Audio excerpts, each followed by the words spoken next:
Hello అందరికీ welcome to our family vlogs. ఈరోజు recipe వచ్చేసి చేపల పులుసు. చాలా ఈజీ ప్రాసెస్లో ఎలా చేసుకోవాలో నేను మీకు చూపిస్తాను. ఈ వీడియో ఎక్కడ స్కిప్ చేయకుండా ఎండ్ వరకు చూడండి. ముందుగా బౌల్ తీసుకొని బాగా కడిగి పెట్టుకున్న చేపలు తీసుకోవాలి. దీనికోసం 2 ఉల్లిగడ్డలు, 2 టమాటాలు, 4 పచ్చిమిర్చి తీసుకోవాలి. ఇవి కట్ చేసుకొని పక్కన పెట్టేసుకోవాలి. ఇప్పుడు ఒక మిక్సీ జార్ తీసుకొని అందులో మసాలాలు వేసుకోవాలి. కొంచెం జీలకర్ర, ధనియాలు, వెల్లుల్లి రెమ్మలు, ఇంకా లామ్ మొగ్గలు, 2 చెక్కలు వేసుకొని మిక్సీ పట్టేసుకోవాలండి మెత్తగా. చూడండి ఇలా మిక్సీ పట్టుకోవాలి. ఇప్పుడు ఇందులో కట్ చేసి పెట్టుకున్న ఉల్లిపాయ ముక్కలు కూడా వేసి పేస్ట్ చేసేసుకోవాలి.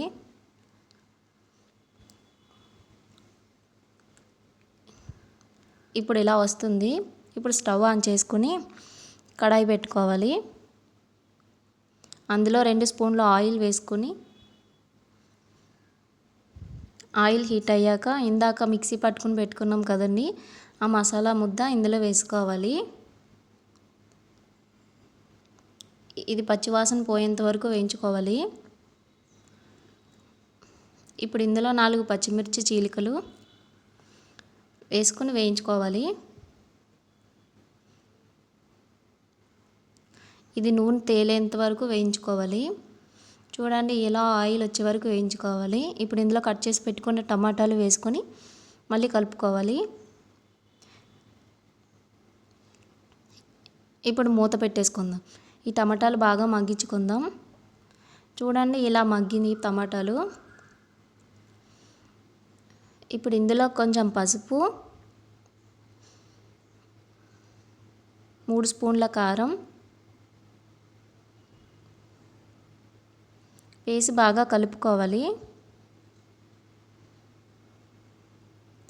బాగా వేయించుకోవాలి.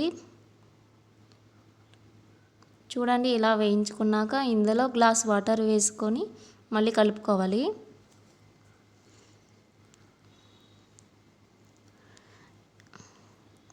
ఇలా మొత్తం కలిసేట్టుగా వాటర్లో కలుపుకుంటూ ఉండాలి.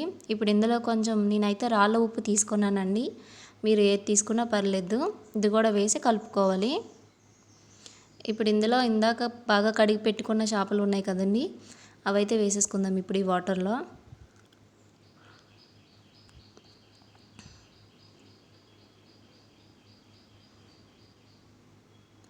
అన్నీ వేసేసుకోవాలి.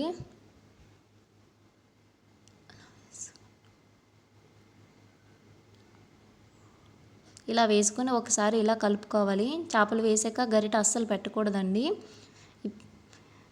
లేకపోతే మొత్తం ముక్కలన్నీ ఈడిపోతాయి ముక్కల కింద.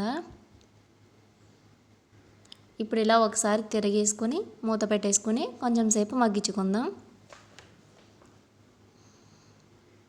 చూడండి ఎలా మగ్గుతుందో. ఇప్పుడు ఇందులో చింతపండు రసం వేసుకుందాం.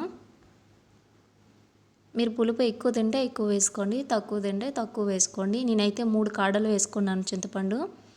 ఇలా రసం తీసుకొని ఇలా రసం అయితే వేసుకోవాలి. ఇప్పుడు ఇది ఒకసారి ఇలా కలుపుకుందాం పెనంని. పులుసు వేసాక ఇంక అసలు గరిట పెట్టుకోండి.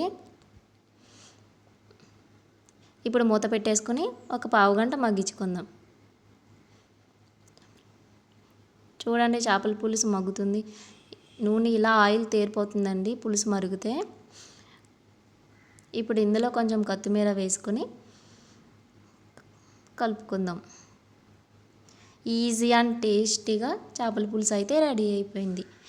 ఈ వీడియో కనుక మీకు నచ్చినట్లయితే లైక్ చేయండి, షేర్ చేయండి, సబ్స్క్రైబ్ చేయడం మర్చిపోకండి, కామెంట్ కూడా చేయండి.